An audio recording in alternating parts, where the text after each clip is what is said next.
Chapitre 5, Vaccins et virus émergents. Quels sont aujourd'hui les virus et maladies infectieuses qui font l'objet d'études dans le cadre de recherche de nouveaux vaccins? Certaines études lancées ont-elles concrètement permis de contenir des épidémies? Les virus émergents, un enjeu de santé publique majeur. Les virus qui nous entourent sont souvent invisibles, mais leurs signaux sont essentiels. Que nous disent-ils de notre environnement? Comment ces agents infectieux, capables de provoquer des pandémies, émergent-ils? Et pourquoi la recherche est-elle notre meilleure arme pour les combattre? Qu'est-ce qu'un virus émerge? Les virus émergents sont des agents infectieux qui apparaissent pour la première fois ou dont l'incidence augmente rapidement dans une population. On parle aussi de maladies infectieuses émergentes. La plupart de ces virus, comme le coronavirus responsable du SARS-CoV-2, sont d'origine animale.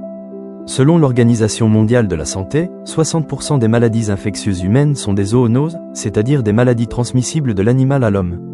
La propagation de ces pathogènes est étroitement liée aux activités humaines et à leurs conséquences sur l'environnement. La déforestation, l'urbanisation, l'élevage intensif et la perte de la biodiversité favorisent les contacts entre l'homme et la faune sauvage, augmentant ainsi le risque que des virus franchissent la barrière d'espèces et s'adaptent à un nouvel hôte.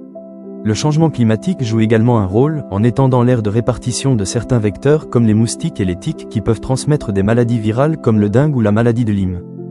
C'est là qu'intervient le concept d'une seule santé, One Health. Ce concept souligne l'interconnexion entre la santé humaine, la santé animale et la santé environnementale. L'émergence de nouveaux virus et le risque pandémique ne peuvent être compris qu'en considérant ces trois domaines ensemble. C'est en agissant sur ces trois fronts que nous pourrons nous prémunir des crises sanitaires futures, et ainsi limiter la mortalité liée à ces pathologies. La recherche au cœur de la lutte contre les virus émergents. La recherche fondamentale est cruciale pour faire face à la menace que représentent les virus émergents. L'objectif est de comprendre en profondeur le cycle de vie de ces agents pathogènes. Comment ils infectent les cellules, se multiplient et se répliquent, et comment ils déclenchent une réponse immunitaire. Ces connaissances sont la base de la veille sanitaire et de la recherche clinique. À l'Institut Pasteur de Lille, les équipes de chercheurs étudient des familles de virus comme les coronavirus pour identifier de nouvelles cibles thérapeutiques. L'approche est double. Compréhension des mécanismes viraux. La virologie et la biologie cellulaire permettent d'étudier le génome viral et de décrypter les mécanismes par lesquels le virus contourne les défenses de l'organisme. Développement de molécules. Les chercheurs s'attellent à identifier des molécules, notamment par des criblages à haut débit, qui pourraient bloquer la réplication du virus. L'objectif est de développer des antiviraux qui agissent sur différentes étapes du cycle viral, afin de prévenir l'apparition de souches résistantes et d'assurer une meilleure prise en charge des infections. Ces travaux permettent de construire un arsenal préparé pour faire face aux futures pandémies. En capitalisant sur les connaissances acquises lors de la crise du SARS-CoV-2, les chercheurs peuvent anticiper les menaces posées par d'autres coronavirus ou d'autres familles de pathogènes émergents. Les pistes thérapeutiques face au virus et à l'antibiorésistance. Face aux maladies infectieuses émergentes, deux menaces principales se dressent, les virus et les bactéries résistantes aux antibiotiques. La recherche de l'Institut Pasteur de Lille s'attaque aux deux fronts. La lutte contre les infections virales. La recherche de nouveaux antiviraux est une priorité. Plutôt que de repositionner d'anciennes molécules, les équipes de l'IPL se concentrent sur le développement de nouveaux médicaments.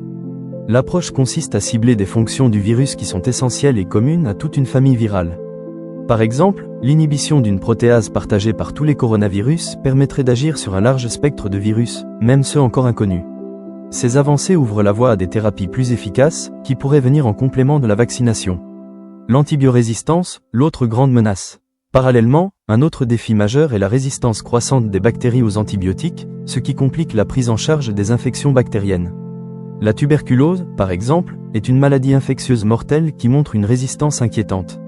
Les chercheurs de l'Institut Pasteur de Lille ont une approche innovante, l'utilisation de molécules appelées boosters pour faire marche arrière sur la résistance des bactéries aux antibiotiques. Ces travaux, menés en recherche clinique, pourraient permettre de redonner de l'efficacité à des traitements existants et ainsi lutter contre les impasses thérapeutiques. Si vous aimez comprendre ce que la science-fiction invente et ce que la chimie permet réellement, vous pouvez vous abonner à la chaîne. Merci.